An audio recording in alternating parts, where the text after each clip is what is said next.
안녕하세요. 올해로 결혼한 지 10년 차인 40대 후반의 주부입니다.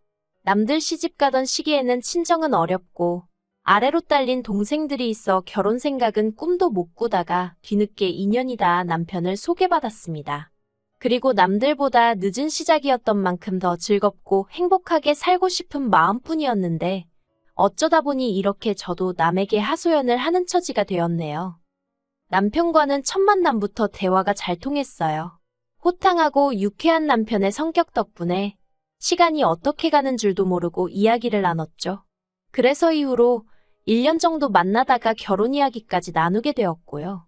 그리고 이제 와서 말이지만 당시 저도 나이가 있다 보니 어디 가서 연애한다 소리도 못하고 나름대로 쉬쉬하며 남편을 만났거든요. 40대 여자가 연애하다 헤어지면 남들이 어떻게 볼까 신경이 쓰였으니까요. 그래서인가 남편이 결혼하자고 했을 때는 솔직히 좀 안심이 되기도 했고 평생 결혼 같은 건 못할 줄 알았는데 나도 결혼을 하는구나 싶어서 감개무량하대요. 하지만 이내 남편이 가진 재산이라곤 1억 남짓이 전부라는 사실을 알고는 적잖이 충격을 받았습니다. 1억이란 돈이 결코 적은 금액은 아니지만 사실 저나 남편이나 사회생활을 해온 시간이 있으니 저도 모르게 당연히 그 이상을 기대했던 모양이 돼요. 그리고 결혼 생활이 사랑만으로 되는 게 아니라는 걸 알면서도 남편을 포기할 수가 없어서 결국 단도직입적으로 왜 이렇게 돈을 못 모았냐 물었어요. 그랬더니 남편이 말하길 남편이 대학 졸업을 한 학기 남겨둔 시점에 아버님께서 지병으로 돌아가셨답니다. 그리고 이후로는 남편이 가장 노릇을 하게 되어서 돈을 모을 겨를이 없었다대요. 여자를 만날 틈도 없었고요. 그리고 그런 속사정을 알고 나니 솔직히 남편에게서 제가 보였어요. 저야 물론 가장 노릇까지 한 것은 아니었지만 저 또한 친정 형편이 어려워 가고 싶은 대학도 포기하고 바로 중소기업에서 격리로 일하며 돈을 벌어야 했으니까요. 그리고 그 돈을 모아서 제 아래로 있는 두 동생의 대학 등록금을 댔습니다. 그리고 저는 31란 늦은 나이에 비로소 대학에 진학할 수 있었죠. 그나마 저는 친정아버지 사업이 뒤늦게 빛을 봐서 이후로는 비교적 여유 있는 생활을 하게 되었지만요. 아무튼 남편의 이야기를 들으니 공감도 가고 한편으론 이 사람 참으로 고단한 인생을 살아왔구나 싶은 게 어리석게도 제가 힘이 돼주고 싶다는 생각이 들대요. 처음 어머님께 인사를 드리러 갔던 날 어머님께선 제 면전에다 대고 집안 형편이 어려워 한 푼도 못 도와주신다는 말씀을 하셨습니다. 저도 뭐 어느 정도 예상을 하고 있었기에 네하고 말았고요. 그런데 어머님이 뒤이어 예물도 못 해주신다는 겁니다. 제가 얼마나 대단한 보석을 바랬던 건 아니지만 너무 딱 잘라 말씀하시는 어머님의 모습에 솔직히 서운했던 게 사실이에요. 하지만 그걸 따지고 들 수도 없으니 그저 또 내하고 말았지요. 아무튼 좋은 소리는 하나도 못 듣고 왔던 기억만 나네요. 신혼살림은 제가 살던 아파트에서 시작했는데 침대를 제외한 나머지 가정가구는 크게 바꾸질 않았어요. 연식이 3, 4년밖에 안 된 것들이라서 굳이 바꿔야 할 이유를 모르겠더라고요.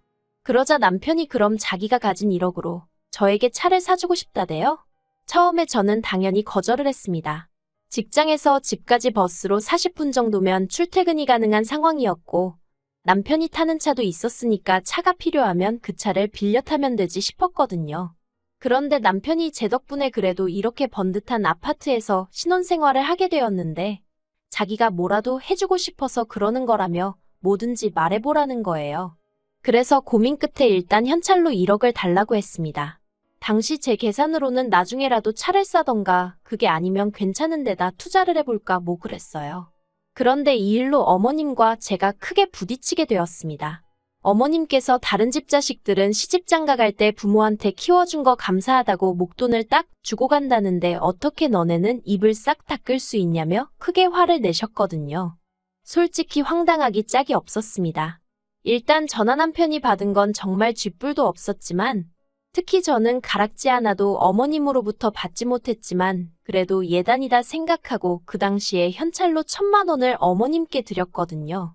그런데 또다시 목돈이 어쩌고 하시는 것도 어이가 없었고 막말로 해주신 게 뭐가 있다고 저런 얘기를 대놓고 하실 수 있는 건가 싶어서 한마디로 어처구니가 없었죠. 그래서 제가 어머님께 드릴 목돈이 어디 있겠냐고 당장 신혼집 구할 돈도 없어서 제 집에서 시작하는 거 모르시냐 받아쳤습니다. 그랬더니 어머님께서 진짜 부모한테 뭐라도 해줄 마음이 있었으면 옛날 같으면 머리카락을 팔아서라도 해줬다는 말도 안 되는 억지를 쓰시대요. 그리고 이후로도 몇 번이나 이런 식의 황당한 말다툼이 어머님과 저희 부부 사이에 오갔습니다.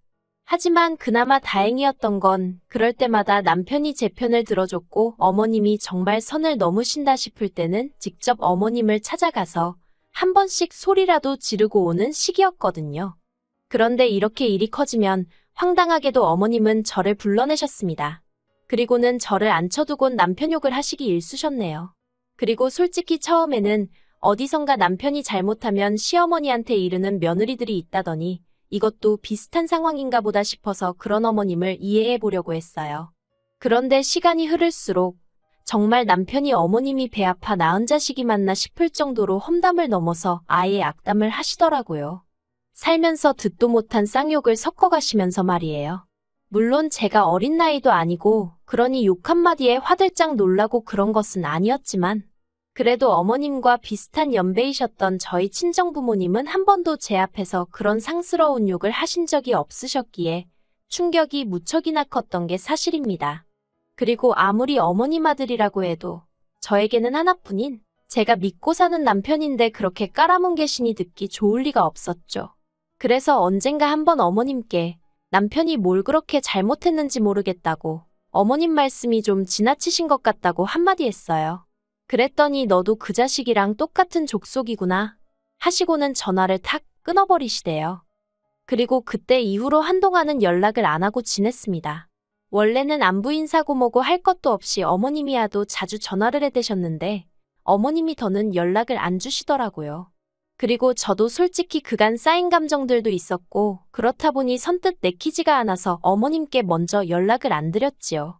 그리고 말이 나왔으니 말이지만 당시 문득문득 어머님 생각을 하면 알 수 없는 죄책감과 찝찝함에 마음이 불편하긴 했어도 연락을 하고 지낼 때보다 훨씬 편한 일상을 누렸던 것 같아요. 하지만 그 평화는 얼마 못 가 깨어지고 말았습니다. 어머님이 건강이 안 좋으신 것 같다며 시동생한테 연락이 왔고 남편이 차마 그런 시어머니를 모른 채 하지 못하더라고요. 그리고 저도 부모가 있는데 그런 남편을 못났다 할 수도 없는 노릇이었죠. 아무튼 그래서 대형 병원으로 모시려고 하니까 이제 와서 얼마나 지혜미 위하는 척 하는 거냐며 싫다고 얼마나 완강히 거부를 하시던지. 그래서 결국 그때 병원에 못 모시고 갔는데 결국 얼마 후 뇌경색으로 병원에 입원을 하게 되셨습니다. 그런데 그때는 또 왜인지 저희 집 근처 병원으로 입원을 하시겠다고 고집을 부리셔서 저희 집에서 20분 정도 걸리는 곳으로 모시게 되었어요. 당연히 내키지 않았고 싫다는 얘기도 했지만 시동생이랑 신우가 합세해서 밀어붙이니 방법이 없었죠. 그런데 문제는 막상 병원에 도착하니 어머님께서 담당 간호사한테 너 간호대학을 나왔냐 안 나왔냐 하시며 막말을 하시고 의사한테도 어디 의대를 나왔냐며 아니 정작 어머님 자식들도 서울에서 내놓으라 하는 대학 나온 자식도 하나 없는데 잘난 의사 학벌은 왜 따지시나 싶은 게 한마디로 제 낯이 다 뜨겁더라니까요. 정말로 너무 창피해서 모른 척하고 싶은 마음뿐이었네요. 사실 어머님의 막말은 상황을 가리는 법이 없었습니다.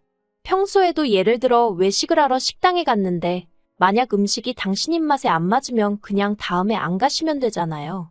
그런데 꼭 주방까지 쫓아가서는 맛이 있네 없네 간이 짜네 어쩌네 한마디 하고 오십니다. 그래놓고는 하시는 말씀이 당신은 여장부 같은 성격이라 할 말은 다 해야 하고 따질 건 따져야 한다면서. 정작 그런 성격 때문에 주변 사람들이 힘들어하는 건 안중에도 없으셨죠. 오죽하면 남편이 먼저 자기 어머니지만 엮이기 싫다며 거리를 두자고 했을 정도였으니까요. 그러던 중 지난해 기어이 사단이 났습니다. 그때도 어머님하고 남편이 뭐 때문에 싸워서 한동안 서로 연락을 안 하고 지낼 때였어요. 그리고 저는 평소처럼 퇴근하던 길이었는데 어머님한테 전화가 걸려왔더라고요. 보나마나 또 남편 흉이나 보시려는 거겠지 싶어서 안 받으려다가 혹시나 위급 상황이면 어쩌나 싶은 생각에 결국 전화를 받았습니다.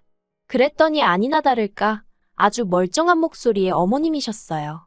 그리고는 떼지난 칠순 이야기를 하시면서 당신 칠순 때 왜 잔치를 안 해줬냐며 서운하다 섭섭하다 하시더니 저더러 저는 자식이 없어서 당신 속을 모른다며 막말을 하시더라고요.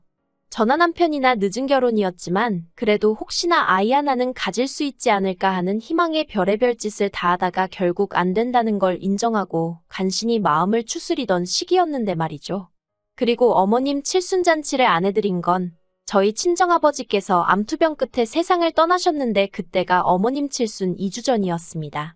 그러니 상황이 상황인지라 대단하게는 못하고 그냥 식구들 불러서 밥 한 끼 먹고 현찰로 목돈을 드렸거든요. 그런데 이제 와서 남들 다 하는 잔치를 당신만 못했다고 저한테 화풀이를 하시니 참을 수가 없었네요.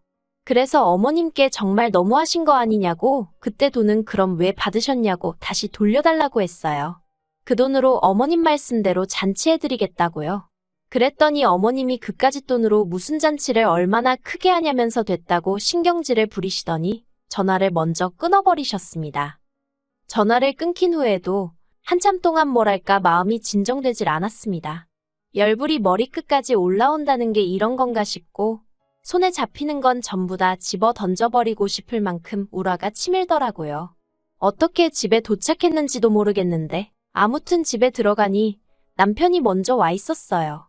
그래서 남편더러 더는 못 참겠다고 한두 번도 아니고 왜 매번 둘이서 싸우고는 나한테 난리냐고 그리고 어떻게 내 앞에서 자식이 어쩌고 소리를 하시냐고 미친 듯이 소리를 질렀죠. 그랬더니 남편이 미안하다면서 앞으로 저 하고 싶은 대로 다 하라대요. 하고 싶은 말이 있으면 참을 거 없다고 그냥 어머님한테 대놓고 하라나요.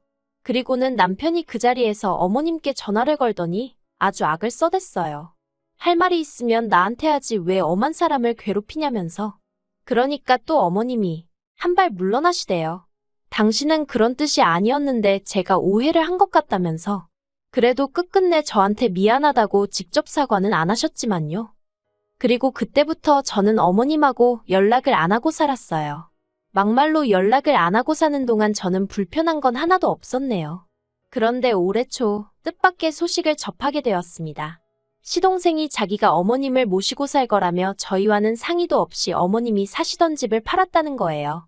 그런데 더 어이가 없는 건 어머님이 집 한 돈 1억을 전부 시동생한테 주기로 하셨다는 겁니다. 황당하고 어이가 없었죠. 아무리 어머님 재산이라지만 저희 부부가 결혼한 이후로 매달 어머님 생활비에 보태시라고 드린 돈이 얼마며 그간 어머님이 남편과 자주 부딪히기는 했어도 결국 어머님 수발 드는 건 전부 다 저희 부부의 몫이었는데 어떻게 그러실 수 있나 싶어서요. 그리고 말이 좋아 시동생이 모시고 사는 거지. 시동생은 바람을 피다 동서한테 들켜서 이혼을 당한 상황이었어요. 그러니 어머님 입장에서는 시동생이 혼자 그러고 사는 게 안쓰러웠을 테고 시동생은 시동생대로 그동안 동서가 하던 집안일이며 살림을 도맡아줄 누군가가 필요했던 거겠죠. 그래서 결국 참다 못한 저와 남편이 어머님을 찾아갔습니다. 그리고는 어머님께 문 좀 열어보시라고 얘기 좀 하자고 했어요. 그랬더니 어머님께서 정말 아무렇지도 않다는 표정으로 문을 여시더니 돈이 아쉬워서 찾아왔냐며 역시 돈이 최고라는 말씀을 하시대요. 그리고 그때였어요. 남편이 갑자기 어린애처럼 엉엉 울면서 자기가 내내 아버지 빈자리 메꾸다 뒤늦게 장가갈 때 어머니는 나한테 뭘 해주셨냐고 따졌거든요. 아마 자기도 남잔데 어쨌든 장가올 때 집도 제가 해왔지. 이후로 재산 형성에 있어서도 친정으로부터 도움을 많이 받았다 보니 저에게 티는 내지 않았어도 나름대로 속에 쌓인 게 있었던 모양이에요. 그리고 그런 게 결국 참다 터져나왔던 거죠. 그런데 정작 어머님께서는 어이가 없다는 표정으로 남편을 바라보시더니 첫째로 태어나면 원래 다 그렇게 사는 거라면서 별것도 아닌 걸로 운다고 한심하다시대요. 그리고 이후로 전 그래도 미운하고 오나 남편 어머니라는 생각에 마음이 영 찜찜했는데 남편은 신경 쓸 거 없다면서 아주 어머님의 이응자도 못 꺼내게 했어요. 그러다 며칠 전 어머님한테 연락이 왔습니다. 그 일이 있고 거의 반년 만이었죠. 어머님이 할이하기가 있다며 저만 오라고 해서 찾아갔더니 뭘 하시는 줄 아세요? 저더러 돈 좀 해달랍니다. 시동생이 새장가를 가겠다고 드는데 해줄 돈이 없대요. 어이도 없고 한편으론 그때 그 1억은 어디로 갔나 싶어서 어머님 집 한 돈 있잖아요 하니까 그건 벌써 주식인지 뭔지에 다 썼다고 그런다고. 황당해서 돈이 어딨냐고 했습니다. 그랬더니 어머님이 어차피 너네는 자식도 없는데 죽을 때 그 돈 다 싸지머지고 갈 거냐면서 저희가 결혼 생활하는 동안 부동산으로 재산이 조금 늘었는데 그걸 염두에 두고 하시는 말씀이셨죠. 너무 짜증도 나고 아무리 저보다 어른이라지만 뻔뻔한 태도에 정말 진저리가 나더라고요. 그래서 무슨 얘기를 하시는 건지 모르겠다고 제가 해줄 수 있는 건 아무것도 없다고 딱 선을 그었어요. 그리고 집으로 돌아와 남편에게 어머님을 만났던 일과 나눈 이야기를 전하니 남편이 어머님한테 전화를 해서는 싸질러 놓기만 한다고 부모냐면서 자기는 오늘부로 어머니 없다 생각하고 살 테니까 그런 줄 아시라고 아주 고래고래 소리를 지르대요. 그리고는 저더러 두 번 다시 시댁에 눈길도 주지 말랍니다. 그랬다간 저하고도 안 보고 살 거라나요. 그러니 뭐 제가 무슨 방법이 있겠어요? 부모 자식 간의 일이니 언젠간 풀어질 수도 있고 그냥 시간에 맡겨볼 생각입니다. 딱히 나서고 싶지는 않네요.